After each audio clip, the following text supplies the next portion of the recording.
Bueno, a ver, vamos a hablar un poquito sobre parte de lo que tiene que ver y lo que significa este 6%.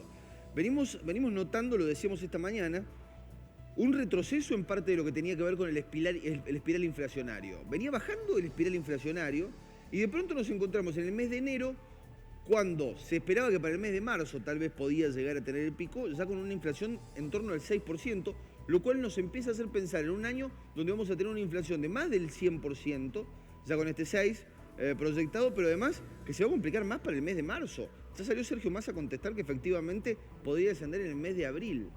¿Qué es lo primero que tenés para reflexionar, Fabio?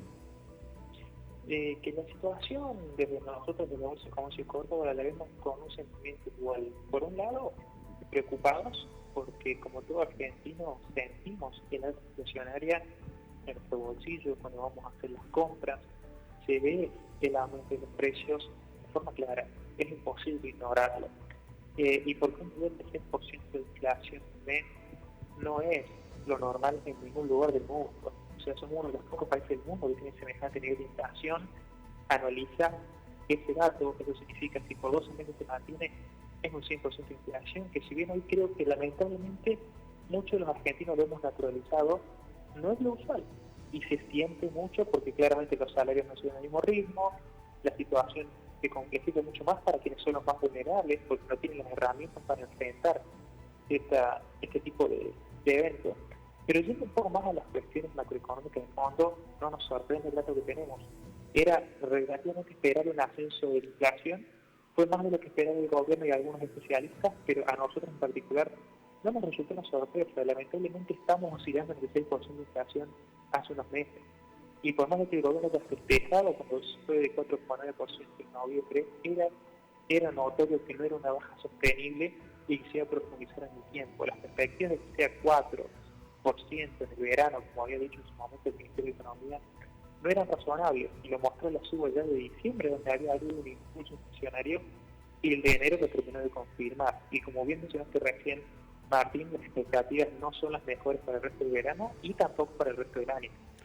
Ahí está, es parte de lo que tiene que ver en este caso con el análisis y la perspectiva de lo que puede llegar a suceder en materia inflacionaria, en términos de perspectiva. Te quiero preguntar ya en términos cualitativos, ¿qué fue lo que más aumentó? ¿Dónde tuvimos las variaciones más altas? ¿Qué puede llegar a haber generado efectivamente que este espiral inflacionario termine creciendo de la manera que creció? Son varios ítems, pero puntualmente, ¿cuáles fueron los productos que más crecieron y qué fue lo que detonó esto? Mira, te lo voy a decir como una respuesta técnica y después la paso en limpio para que todos nos entendamos.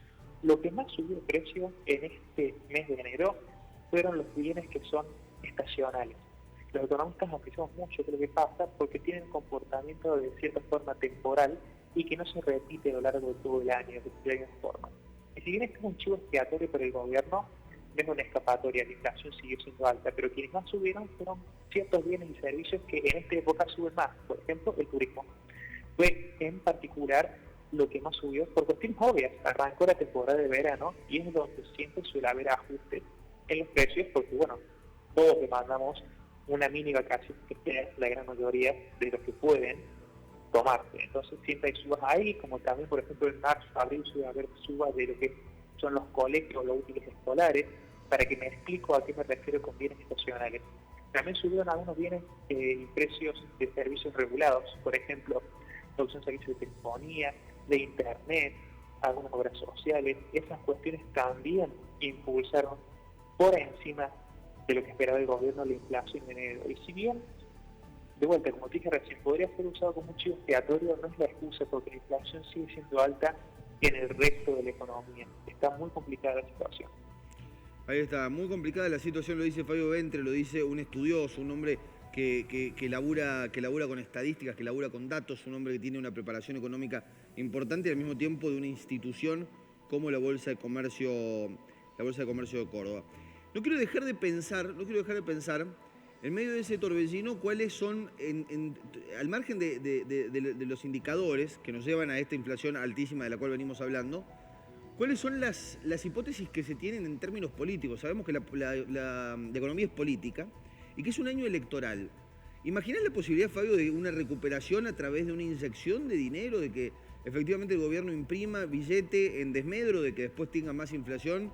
Hoy hablaba con la gente de expendedora, me decía también la posibilidad de un congelamiento. ¿Imaginás ese tipo de medidas en medio de un año para poder tratar de generar un veranito y que Sergio Massa pueda ser candidato a presidente de la Nación?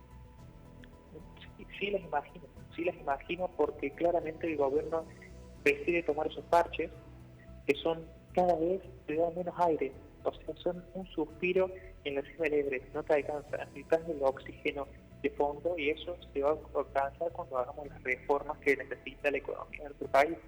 Mientras tanto, congelamientos no tienen sentido, precios justos, creo que está clarísimo el fracaso que tuvo, duró. ¿Cuánto? Bajó la inflación del 4,9% en mes y ya estamos de vuelta tras 2 meses, o sea, totalmente un error. Lo mismo con ahora que se busca el precio justo de la carne, no va a ser la solución del problema.